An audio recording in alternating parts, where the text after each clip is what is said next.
Tadi kita sudah banyak bicara, tetapi kemudian ketika mulai ada respon dari Partai Gerindra yang menyebut seorang Haris Indra ini kan hanya satu dari sekian juta kader Partai Gerindra yang kemudian memilih berbeda. Artinya tidak berpengaruh seorang Haris Indra ini. Tapi Anda yang berada di dalam sendiri merasa apakah memang cuma Anda yang berbeda pendapat atau ada beberapa orang lagi yang lain? Itu pernyataan Pak Hashim. Saya baca pernyataan itu. Perlu saya sampaikan, Pak Hashim itu orang baik. Saya kenal beliau baik, beliau orang baik. Beliau adalah salah satu pimpinan partai kami. Jadi apa yang beliau sampaikan merupakan hak beliau.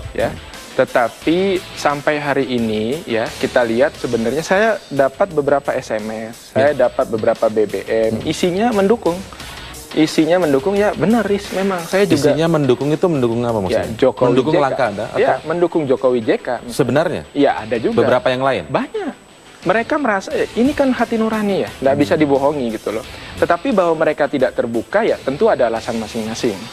Buat saya, hasil survei misalnya Saiful Mujani Research Center, tanggal 6 Mei 2014, itu 16% dari pemilih Gerindra itu memilih Jokowi JK. Jadi yang mengatakan bukan saya, yang mengatakan adalah hasil survei.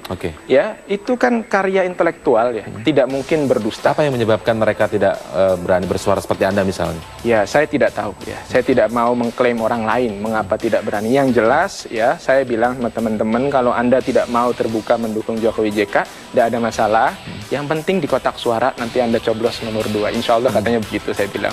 Dan maksud Anda sudah mengajak begitu bahkan ya? Oleh saya katakan begitu. Karena saya sesuai hati nurani ya sesuai hati nurani.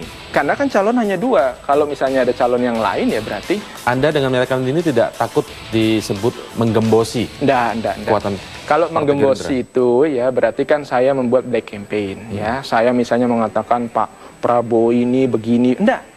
Coba Anda lihat pernyataan-pernyataan saya, ada enggak yang saya bicara tentang Pak Prabowo? Enggak ada. Wartawan tanya saya selalu menghindari pendapat saya tentang pribadi Pak Prabowo. Saya bicara tentang hati nurani saya untuk memilih Pak Jokowi. Pak Prabowo adalah pimpinan saya, beliau adalah salah satu putra terbaik bangsa Indonesia. Ya, dan tentu kita tidak bisa untuk mencari-cari kesalahan beliau gitu. Ini yang muncul jadi pertanyaan publik juga. Biasanya politisi-politisi yang melakukan pilihan berbeda dengan apa yang diusung partainya ini biasanya orang yang baru datang di partai. Anda mungkin juga orang yang baru datang di Partai Gerindra sehingga melakukan ini? Itu tidak mungkin ya. Kalau saya baru datang, ya buat apa saya melakukan perlawanan? Justru kalau saya baru datang seharusnya saya harus yang paling depan menunjukkan kelihatan untuk lebih militan barangkali. Saya ini ya saya mungkin harus tunjukkan. Boleh. Saya ini kartu anggota saya. Ini kartu anggota ya? Ini kartu anggota saya. Anda mau menunjukkan apa dengan kartu anggota? Saya di sini, ini nomor kartu anggota saya 0001. Di sini 001. Jadi itu artinya Anda yang pertama. Saya yang pertama. Gitu loh. Jadi saya bukan anak kos baru datang gitu. Bukan. Kalau anak kos itu kan baru-baru setelah rumahnya jadi. Saya ikut di dalamnya sebelum rumah itu jadi. Masih berupa peta, masih berupa gambar gitu loh. Tapi saat itu Anda masih meyakini bahwa Prabowo Subianto bisa menjadi seorang calon presiden atau menjadi presiden? Mas, saya sampaikan kepada teman-teman, ya, orang mengatakan mana saya, Laris, kenapa kamu dukung Prabowo? Saya dukung Pak Prabowo apabila lawannya bukan Jokowi. Misalnya, kalau Pak Prabowo lawan Pak Abu Rizal Bakri, saya pilih Pak Prabowo. Karena Pak Prabowo yang terbaik. Kalau Pak Prabowo lawan Pak Hatta Rajasa, saya pilih Pak Prabowo. Tapi kali ini ya Pak Prabowo lawan Pak Jokowi. Ya, di mata saya yang terbaik itu ya Pak Jokowi. Jadi memilih pemimpin itu adalah yang terbaik, bukan yang terdekat secara personal.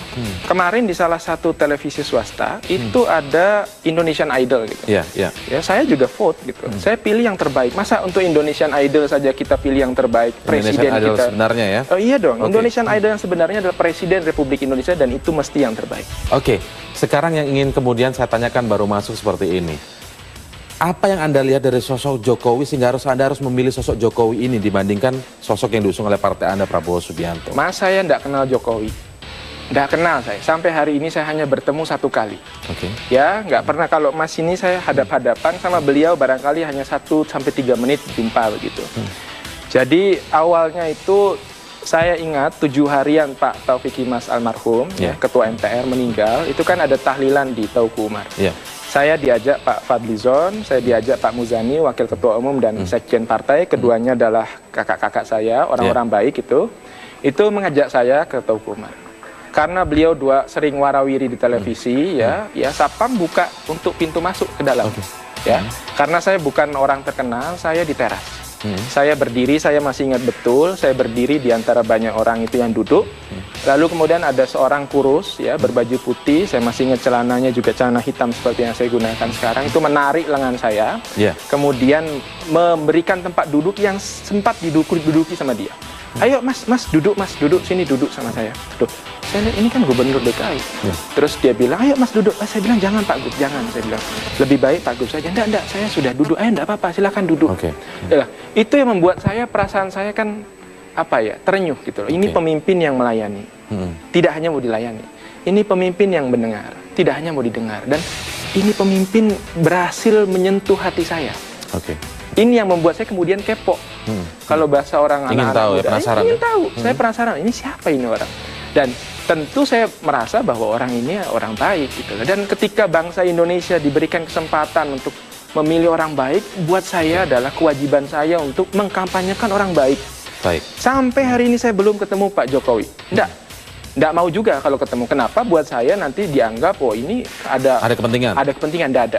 Saya nggak pernah ketemu dia, baik sebelum. Jadi murid datang dari hati nurani. Hati nurani saya, tapi bukan hati nurani yang itu ya. Bukan partai hati nurani. Nah, kemudian kalau Anda sudah sadar dengan pilihan Anda, tentu yang ingin kita tanyakan adalah, siapkah Anda menerima konsekuensi itu dari petinggi-petinggi partai Anda misalnya? Oh siap. Pilihan politik itu ya, politik itu kan pilihan mas. Pilihan itu ada konsekuensinya. Siap saja. Saya Bismillahirrohmanirrohim, ijtihad politik saya, ya saya memilih Jokowi JK dan saya siap menerima apapun konsekuensinya. Ya. Jadi buat saya itu tidak penting lah kalau misalnya ada orang, wah Riz kamu dikasih jabatan dong. Kalau kamu mendukung orang karena dikasih jabatan, jangan kamu samakan diri kamu dengan diri saya. Saya tidak dikasih apa-apa. Yang saya berikan untuk diri saya adalah keberanian untuk keluar dari zona nyaman. Keberanian untuk menyuarakan apa isi hati saya. Itu saja. Baik. Nggak ada yang berani berbeda begitu ya? Bukan berani berbeda. Bukan sekedar berani tapi berbeda. Memang pilihan. Tapi berani menyuarakan apa isi hati saya. Itu saja. Mas, kalau hati yang disentuh ya, saya kira tidak ada satu kekuatan pun yang mampu untuk menutup itu semua. Kalau sudah hati loh. Dan Jokowi mampu menyentuh hati saya. Barangkali dia sudah lupa pernah memberikan kursi pada saya, tapi saya masih ingat dia. Saya masih ingat. Baik, terima kasih Mas Muhammad Haris Indra telah bergabung bersama kami. Terima kasih. Baik. Dan itulah wawancara saya dengan Muhammad Haris Indra, Ketua DPP Bidang Pertahanan Partai Gerindra.